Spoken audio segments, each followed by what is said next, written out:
Patay ang usa ka 12 anyos nga batang estudyante nga pauli na unta sa ilang balay human madisgrasya sa Taguluan, Misamis Oriental. Dugang detalye atong sarong pinaagi sa live report ni Clyde Makaskas. Clyde. Sara, hilabihan kayo ang gidangatan sa mga batang biktima nga gisakit pag-ayo sa iyang mga kabanay.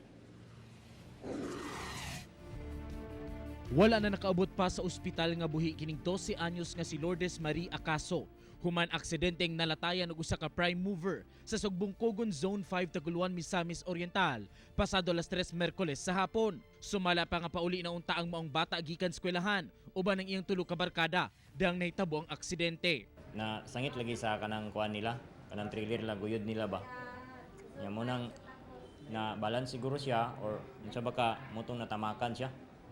O gibira pa kani. Posible kuno nga wala mapansin sa driver sa prime mover ang bata. Sanglit gamay sab ang dalan og nagduko kini. Wa nakabantay tong bata nga gipa-go na di ay sa traffic aid. Nya wa po nila kita kay dako biya wa na tabunan ang bata. Agian din ang tiil. Mo din nga time nga nabira na din siya paingon sa ligid. Sa pinakalas na ni siya nga ligid, sir. Gikustudiya sa Taguluan Police Station ang driver sa truck og midumili na sa pagatubang sa kamera human gidid-an sab sa mga kabanay niini. Wala kuno'y planong mukaso ang mga kabanay sa biktima sa kondisyon nga saguton sa driver ang tanang galastuhon sa paghiluna sa patayng lawas sa biktima. Sumala sa kapulisan, kung dili magkasinabot ang duha ka kampo, posibleng magatabang sa kasong reckless imprudence resulting to homicide ang driver.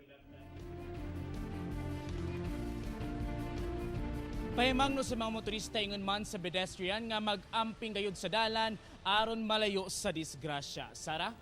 Tama ka na. Daghang salamat, Clyde Makaskas.